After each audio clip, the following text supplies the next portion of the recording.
with special guests, Dark Funeral from Stockholm, and a Guar spin-off band called Squid Pisser. All three on stage. Ooh, if you've never been to a Guar show, it's a scene, man. Tickets, info, everything else at agoracleveland.com. 2 tickets here for you for Guar. Good luck.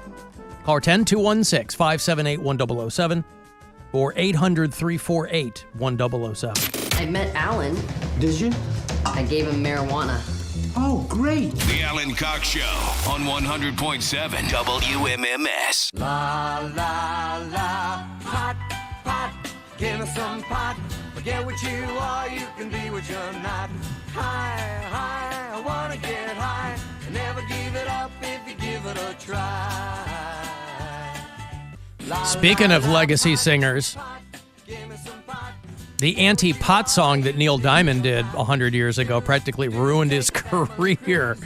He was like, I was on the wrong side of this one. Turned out heroin was a much bigger problem among his contemporaries than the wacky weed. But I was reading that Ohio has sold $100 million in marijuana sales in the first 2 months of it being recreationally legalized. Ohio is, and it's a hell of a lot more expensive here, by the way, than it is in Michigan. So every state's got its own regulations and ways that they're doing things. And so the Ohio Division of Cannabis Control, which sounds a lot more sinister than it probably is, $98 million, right around $100 million in non-medical marijuana sales. So that's just recreational pot. I had a little edible last night. Had me feeling good. Oh, yeah. Had me feeling good. I like a little edible. I was in, I'm not one of those people, a lot of people take things every night to sleep. And I'm not that guy because I have to get up very early. I don't want to be groggy or anything. But last night was one of those nights I was like, my sleep had been really wonky last couple nights. So I'm like, I'll take a little thing and knock me right out. Hey, Larry. Yeah. What's up, Larry? How you doing, Alan? I'm doing. Good. Hey, not to drag the greatest frontman of all time thing out, but I had a few to add We to could the do list. this all day. Keep going. We love it. This is a great discussion. How about Mick Jagger? Jagger has come up, yes. You can't argue against him. How about Ozzy? Ozzy's in there too. That's right. And I'll add one more. Kurt Cobain. Yeah, I guess. I mean, again, these are generational. Depending on your genre of music and your generation. Kurt Cobain was a great, he was great in that band, but even amongst the grunge era, I wouldn't put him, I'd put Vedder above him for performance-wise, because with Kurt Cobain, it never seemed like he wanted to be there. Right. He stood there until it was time to destroy all the instruments, and then they walked off stage. True. Yeah. It's like, I'm just here for the smash the guitar. I'm just trying to get to the end until we get to wreck all our gear. Mm-hmm. That always drove me nuts when I would see bands wrecking their gear. I was like, oh, no, nice it's gear. not. Oh. All right. Thank you, Larry. Thank you, Alan. Yep. I think it was the great John Hyatt who had a song called Perfectly Good Guitar. And it was a song about how he hates to see the young rock and roll guys destroying perfectly good guitars. I think that was a John Hyatt song. Very entertaining. I think John Hyatt's still alive. Who is it that died not long ago? He died during COVID. The singer-songwriter who died during... one person. No. No, the singer-songwriter who died during COVID. I was thinking it was John Hyatt, but it wasn't him. It was John Prine. John Prine. John Prine was the guy who died during COVID, yeah. He had a lot of other issues too, but yeah, he died in Nashville in the first few months of COVID. So I think he was somebody who was already in bad shape, and COVID knocked him out. Going back to gummies real quick. Have you done the mushroom gummies yet? Have you tried those? I have not. No. Do you want to? I don't have anything against them theoretically. What's the difference? I mean, just because the reason I like them is because it's so easy to get a good dose out of them. Like, you know what you're getting because it's very laid out on the package. Yeah. I only have experience with one kind, but it was just like, yeah, you take this much, and this is how it's going to go. And if you take this much, this is, it kind of describes the level of experience you're going to have. Yeah, but you're doing, but again, it's easier to measure out than like, I don't know, take a couple stems and a cap or two caps a stem and just see what happens and then take more. It's a little more manageable. But you're not talking about a bedtime thing. No. That's what I'm saying. Last night, I just did a little thing because I'm like, I'm going to do this. I'm going to go sleep.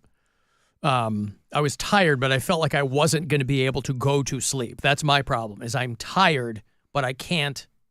I either fall asleep immediately, but I don't stay asleep, or I will lie there and can't fall asleep.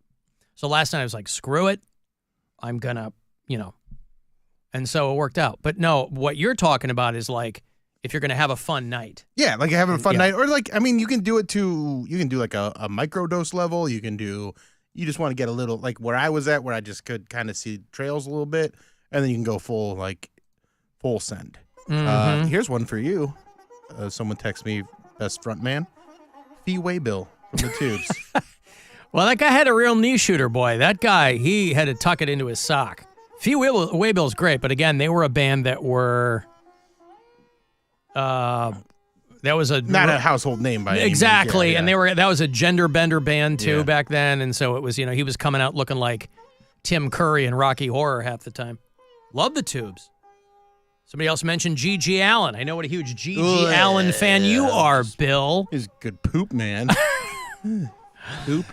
Saw G.G. Allen live one time back in the day. I would never call him a great front man. Certainly doesn't check the boxes that I think of. But let me give you some money here. It's $1,000 as promised. Every hour you get a crack at one of these keywords that will give you $1,000, I hope. Somebody gets it. Why not you? From the Buzzard Bookie, so good luck.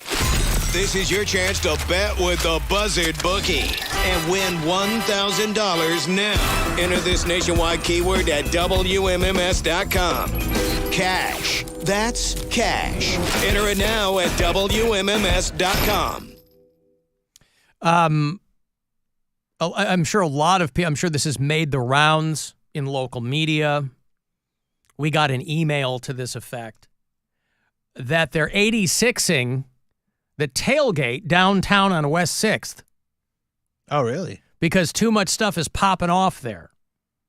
And the people who run it and the city of Cleveland. Popping off. Is Deshaun Watson going there before? They can't get their arms around. See, this is what happens when the Cox Out pregame leaves West 6th. It was a good time, but there was a great order. time. The whole damn thing falls apart. Yeah. Now I do the Cox Outs out. But for many, many years, we did them down there on West 6th. Place called the Ivy. Still one of my favorite places in downtown Cleveland. And so this Tailgate, which took up there the bulk of West 6th, it was kind of death by 1,000 cuts, I think. People who live down there have been having problems with it, and they're like, it's not even the people who go to the Tailgate. It's like all of the tertiary people that are kind of around and trying to cause problems. Listen, you get that many people at any event of that nature. You get a bunch of people who are drinking. A bunch of stinkers. People who are ready to. Yeah, they just want to cause problems. Mix it up with somebody. And so they put out a statement that the all future 2024 West 6th Street tailgate events have been postponed. And how incredibly disappointed they are. There's an organization that puts them on. I don't know who that is, but obviously they have to work in conjunction with the city of Cleveland. There's permits involved and things like that. And if you've ever gone, like I said, we were doing Cox House downtown. I was doing my own thing, right? But I'd go over, and I knew some people that were a part of that, and I'd go and say hi and whatever. Amid lawless behavior, Cleveland officials end West 6th Street Browns tailgates. I can't believe it lasted as long as it did, quite frankly. I'm sure it was the combination of, people not wanting to be associated with Bobby George in one form or another, but I don't think he had anything to do with this event. Maybe he did. What the hell do I know? But yeah, they basically, the TLDR on it is, there's, it actually says in their statement, a couple bad apples have ruined the bunch. Could we stop with the bad apples analogy, by the way? It's so lazy. A couple bad apples. There's a hell of a lot of bad apples downtown. Yeah. Like there's not bad apples. The rarity is the good apples. Yeah. Why don't we focus on the good apples? It's mostly bad apples. But yeah. So if that West 6 tailgate was part of your, and light a candle, by the way, for another kick in the nuts to Cleveland Browns fans, right? This could happen in any city. You get a giant, massive group of drunk, let's say angry, because they are Browns fans, together. It could happen in any city. But just nut punch after nut punch to Cleveland Browns fans. Even you ladies, you know what I'm talking about. Female Browns fans. It's still a nut punch to you, quite frankly. Same thing. You're out there rocking the camel toe. You get it right there. The camel toe used to be something that was hidden. Yeah. It wasn't something that you wanted prominent, but you kids, you Gen Z, you are all about the camel toe now. God bless you. Camel toe is the camel truth. It is. So it's a kick to everyone involved down there. The moose knuckles and the camel toes. My body, my flaps. Yeah, flaps. Gen Z loves the camel toe. And it makes sense. I mean, you can't, I think it's the tail wagging the dog, if you will. You can't wear Lululemons and yoga pants or workout. They grew up with that. Right. That's You can't wear them all the time and not expect it, Whereas millennials were they ushered in the era of the yoga pants as pants all the time. Yes. Gen Z leaning into it. That's all they know. So why would we even be ashamed of this? This is something that we've always done. Yeah. Check out my toe. Yeah. Right down there.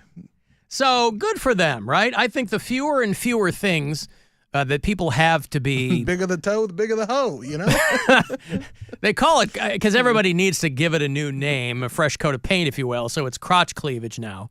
But I'll stick with camel toe. That might not be the term that's currently they don't preferred. Call it, pants riz or anything like that. Nope, they call it crotch cleavage. Skibbity crotch cleavage. Yep, skibbity toilet in your crotch. So that a new generation has your crotch cleavage is so Ohio. A new generation has reclaimed the camel toe. Of course, the camel toe on this show, famous primarily because of Joan Jett. Our own Erica Lauren, many years ago, met Joan Jett. And so to this day, when you Google Erica Lauren, you Google Joan Jett camel toe, and it'll be a picture of her with Erica Lauren, who used to be on this program. And Joan Jett couldn't give a flying fig. She's like, I'm a rock and roller. I'm going to wear leather or vinyl pants all the time, and this is what's going to happen. And when you're in the crowd and I'm on stage, you're eye level with it. That's why she hated herself for loving you, because she was concerned that you might judge her for her camel toe. So I think this, to your point about generations who grew up knowing nothing but yoga pants or workout pants, there's a lot of girls out there that are really squeezing themselves into those pants. As flexible and stretchy as those pants are, girls are really trying to get themselves in there. And that's all good. Because when you remove the stigma from these things... Stigma. Not smegma. Everyone benefits. So one girl was writing for a fashion blog, and she said, "Why shouldn't a camel toe be cute?" Because we never said it wasn't. No. I was always like, hey, let's It go. sends the message. Yeah, I mean, I've had my share of social faux pas, right? One time I tried to put my bike into it, and I got screamed at. They're like, "This is not a bike rack." I said, "Oh, my God, boy, am I sorry." But the aversion to the camel toe, says this female fashion blogger, sends a harmful message that it's shameful to have a vagina. And of course, nothing could be further from the truth. We're big fans of them around here. And so even the mere whisper of them, even the mere allusion to them is fantastic. Love I'm trying to get the camel toe back in fashion. But please don't touch my vagina. So they're trying to also, maybe crotch cleavage is so that they can get rid of things that used to be called. I've only ever heard camel toe. But listen, as a man, I am a man who is always nipping out. I don't know why, right? Remember when girls would be really self-conscious if they were nipping through their shirt or through their bra? I'm a guy who has that, okay? I just posted a picture of me and Carlos Baerga, and I am full send on the nips. Yeah, I always have my high beams on. I don't know why that is, but if I'm wearing a T-shirt that, a T-shirt that's my size, I'm nipping out. And so girls are reclaiming the camel toe. This girl pointing out that the fashion industry, even though it relies on them, really doesn't seem to like women much because of all the uncomfortable clothing they squeeze them into. And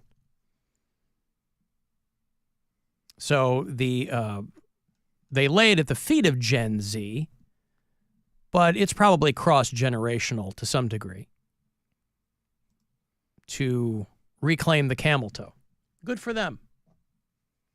Unfortunately, you won't be seeing any of it at the West 6 Tailgate anymore. Nope. They have removed all of your pre-Browns game camel toe. It's a knucklehead activity. From all those moose knuckleheads that are running around down there causing problems. Lawless behavior, I mean. Lawless behavior. I'm going to take a break. If you want to send me a text for anything, 35192. To do that, want to watch the show, you can. Find the Alan Cox Show channel on YouTube, and we'll be back. The Alan Cox Show on 100.7 WMMS.